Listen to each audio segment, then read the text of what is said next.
Hello সবাইকে, কেমন আছো তোমরা? আশা করি তোমরা সবাই ভালো আছো, আর আমিও ভালো আছি তোমাদের ভালোবাসাতে। তো আজকের ভিডিওটা এখান থেকে শুরু করছি।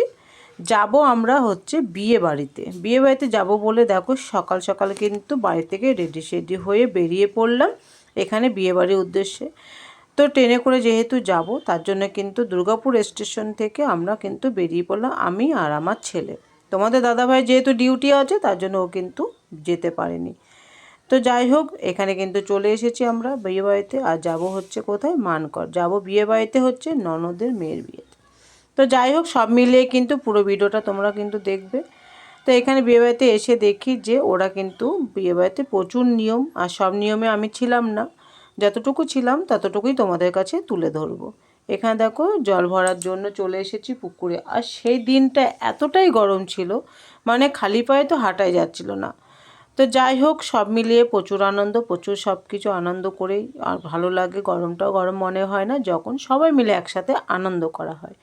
তো এইখানে দেখো জল ভরার এখানে যে কত নিয়ম আছে, সেই নিয়মগুলো তোমরা হয়তো সবাইকে দেখে বুঝতে পারছো যে এখানে মানে কতটা রোদের তাপ ছিল। সবাই যার যার মতন কিন্তু মাথায় ঢাকা নেওয়ার চেষ্টা করছে।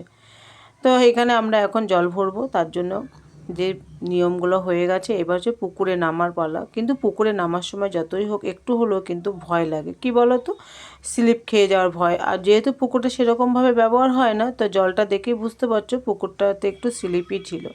যেহেতু সিঁড়ি দিয়ে ঘাটটা বাঁধানো ছিল, তার জন্য সেরকমভাবে কোনো অসুবিধা হয়নি, কিন্তু একটু ভয় পাচ্ছিলাম।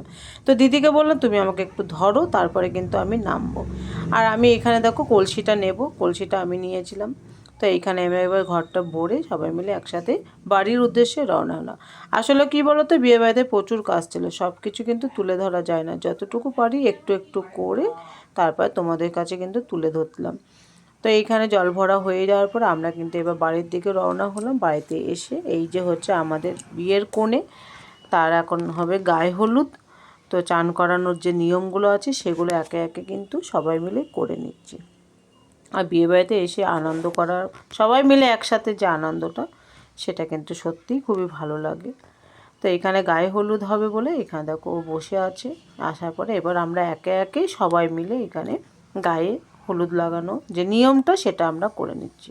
তো আমিও লাগিয়ে দিলাম একটু গায়ে হলুদ, চান টান করানো হবে। তো যাই হোক, ভিডিওটা তোমাদের কেমন লাগলো অবশ্যই জানাবে। আর সবাই মিলে এরকমভাবে একসাথে এক জায়গায় আনন্দ অনেক দিন পরে করলাম আমরা, কারণ অনেক দিন পরেই একটা বিয়েবাড়ির নিমন্ত্রণ এসেছিলো। আর সেই বিয়েবাড়িতে সবাই মিলে একসঙ্গে গিয়েও সবাই মিলে প্রচুর আনন্দ করেছি।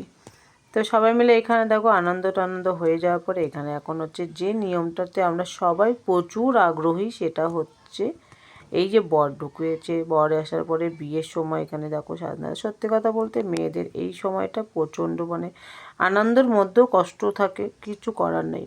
সে কষ্টটাকে চেপে রেখেই কিন্তু নিজেদেরকে আনন্দ করতে হয়। একটা মেয়ে বাপের বাড়ির থেকে শ্বশুরবাড়ি যাওয়ার যে কতটা কষ্টকর, সেটা তার মা বোঝে এবং কি তার পরিবার বোঝে। যে একটা মেয়েকে ছোট থেকে নিজের মতন করে ভালোবেসে একটা মানে মানুষ করা, তারপরে সেটাকে পরের হাতে তুলে দেওয়া, এটা যে কতটা কষ্টকর সেই মাই বুঝেছে।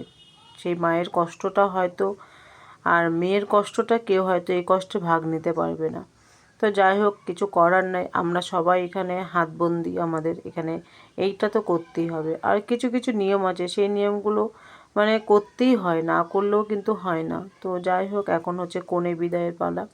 যে কনে বিদায়ের সময় একটা ছোট্ট ভিডিও তোমাদের সাথে করে নিলাম। আর তোমাদেরকে তো প্রথমেই বলেছি যে সব ভিডিও করা যায় না, বিয়েবাড়িতে জানোই তো অনেক রকমের কাজ থাকে, তো সব সময় সব কিছু তুলে নেওয়া যায় না। তো যাই হোক, সব মিলিয়ে এখানে যতটুকু পেরেছি তোমাদের কাছে তুলে ধরলাম। তারপরে হচ্ছে কনে বিদায়ের পরে পরের দিন দেখো সকালবেলাটা আমরা এখানে সবাই মিলে একসাথে খেতে বসেছি নিচে। তো যাই হোক, সবাইকে টাটা। কেমন লাগলো ভিডিওটা জানাবে অবশ্যই।